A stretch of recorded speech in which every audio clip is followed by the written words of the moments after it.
Aujourd'hui, je vais vous raconter l'histoire de Michel Coluxy, plus connu sous le nom de Coluche, un humoriste au grand cœur qui a marqué la France par son humour incisif et son engagement social. L'histoire de Coluche est celle d'un homme qui, malgré les épreuves de la vie, a réussi à faire rire des millions de gens tout en luttant pour les causes qui lui tenaient à cœur.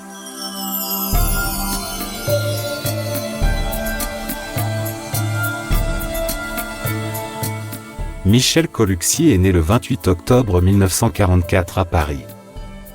Dès son jeune âge, il connaît la dureté de la vie.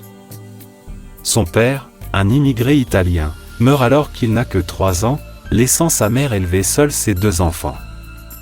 Coluche grandit dans un milieu modeste et doit quitter l'école à 16 ans pour subvenir à ses besoins. Il enchaîne alors les petits boulots, mais son esprit rebelle et son goût pour la provocation le poussent rapidement vers la scène.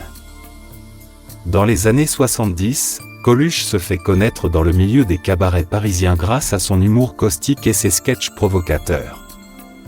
Il fonde avec des amis le Café de la Gare, un théâtre où il donne libre cours à son talent.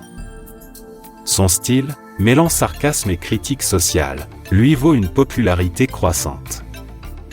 En 1975, il atteint la consécration avec son spectacle « Mes adieux au music hall », qui remporte un immense succès.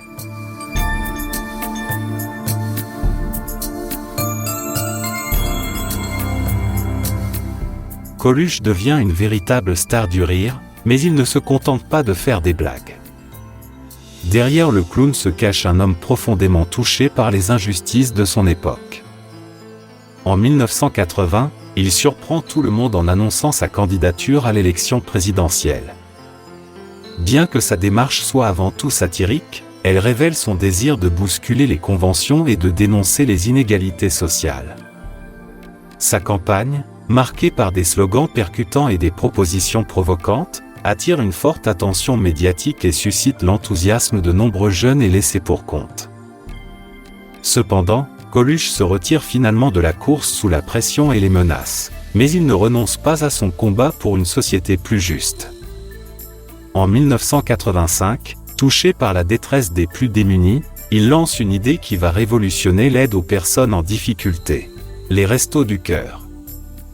Ce projet, né d'un simple appel à la radio, vise à offrir des repas gratuits aux sans-abri et aux familles en difficulté. Grâce à la générosité des Français et au soutien de nombreux artistes, les Restos du Cœur voient le jour et rencontrent un succès immédiat.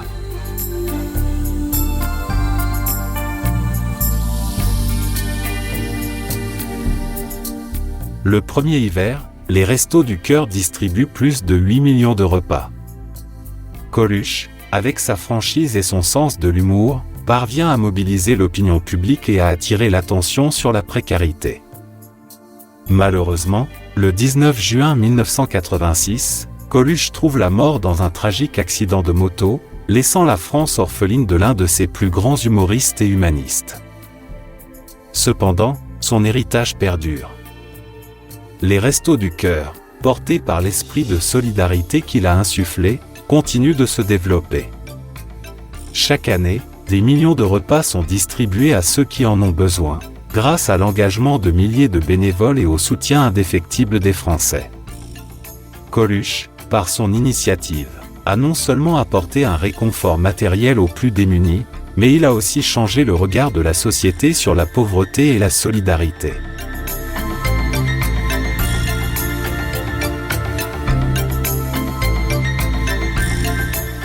Aujourd'hui, Coluche reste une figure emblématique de la culture française, un symbole de l'humour engagé et de la générosité. Ses sketchs, toujours d'actualité, continuent de faire rire et réfléchir. Son action sociale, incarnée par les Restos du Cœur, témoigne de sa profonde humanité et de son désir de faire de ce monde un endroit meilleur pour tous. Coluche, avec son rire éclatant et son cœur immense, nous rappelle que l'humour peut être une arme redoutable contre l'indifférence et l'injustice.